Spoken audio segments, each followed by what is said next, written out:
연중지 7주간 화요일에 보내드리는 오늘의 강론. 담당의 천주교 대성교구 원신흥동 성당 김현수 신부입니다. 오늘 복음은 마르코 복음 9장 30절에서 37절까지의 말씀입니다. 그때 예수님과 제자들이 갈릴레아를 가로질러 갔는데 예수님께서는 누구에게도 알려지는 것을 원하지 않으셨다. 그분께서 사람의 아들은 사람들의 손에 넘겨져 그들 손에 죽을 것이다. 그러나 그는 죽임을 당하셨다가 사흘 만에 다시 살아날 것이다 하시면서 제자들을 가르치고 계셨기 때문이다. 그러나 제자들은 그 말씀을 알아듣지 못하였을 뿐만 아니라 그분께 묻는 것도 두려워하였다. 그들은 카파르나움에 이르렀다. 예수님께서는 집 안에 계실 때에 제자들에게 너희는 길에서 무슨 일로 논쟁하였느냐 하고 물으셨다. 그러나 그들은 입을 열지 않았다. 누가 가장 큰 사람이냐 하는 문제로 길에서 논쟁하였기 때문이다. 예수님께서는 자리에 앉으셔서 12 제자를 불러 말씀하셨다. 누구든지 첫째가 되려면 모든 이의 꼴찌가 되고 모든 이의 종이 되어야 한다. 그러고 나서 어린이 하나를 데려다가 그들 가운데에 세우신 다음 그를 껴안으시며 그들에게 이르셨다. 누구든지 이런 어린이 하나를 내 이름으로 받아들이면 나를 받아들이는 것이다. 그리고 나를 받아들이는 사람은 나를 받아들이는 것이 아니라 나를 보내신 분을 받아들이는 것이다. 대전 가톨릭 평화방송 애청자 여러분 안녕하십니까? 연중 시기의 마지막을 지내는 오늘 예수님께서는 제자들과 함께 논쟁하시며 당신을 따르는 이들이 어떤 사명을 가져야 하는지 말씀하십니다.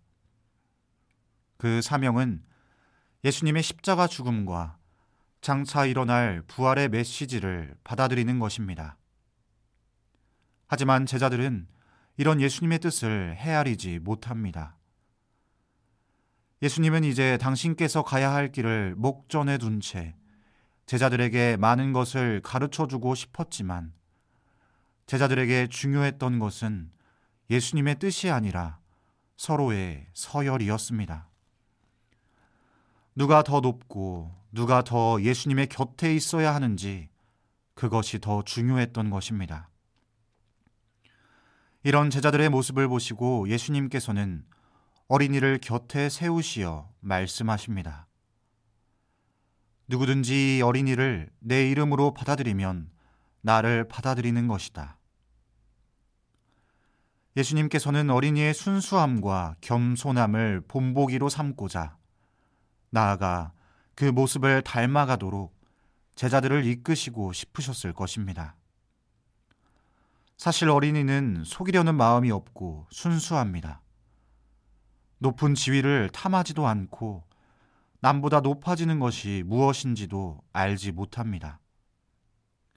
이런 모습에서 예수님께서는 정작 중요한 모습을 놓치고 있는 제자들에게 누군가 높고 낮음이 중요한 문제가 아니라 어린이와 같이 순수하고 겸손한, 그래서 우리 자신을 더욱 낮추며 살아갈 수 있는 사명을 가지라고 초대하고 계십니다.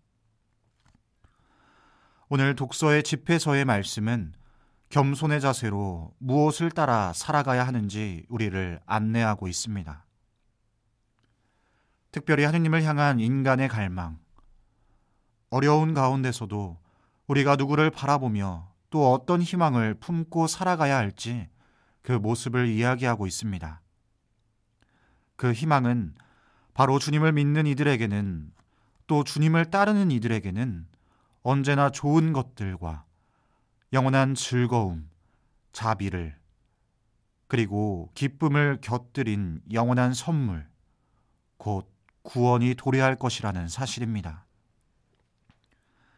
때론 복음에 드러난 제자들의 모습처럼 예수님의 뜻을 올바로 바라보지 못하는 우리입니다.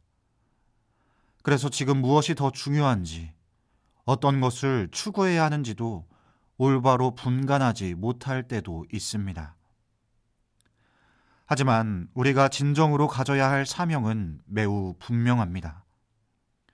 이는 예수님께서 당신 자신을 낮추시어 죽음에 이르기까지, 십자가 죽음에 이르기까지 순종하셨듯, 또 온 삶을 통해 당신이 직접 보여주신 것처럼 하느님의 길을 끝까지 겸손한 모습으로 걷는 것입니다. 오늘 하루 우리의 사명 가운데 더 중요한 것은 무엇인지 돌아봅시다. 중요한 것은 얼마나 내가 남보다 높은 곳에 있는지, 낮은 곳에 있는지 따지는 것이 아니라 얼마나 하느님께 겸손되이 걸어갈 용기가 있는지 묻는 것이 더 중요할 것입니다. 오늘의 강론, 지금까지 담당해 천주교 대성교구 원신흥동 성당 김현수 신부였습니다. 내일도 김현수 신부의 강론이 계속됩니다.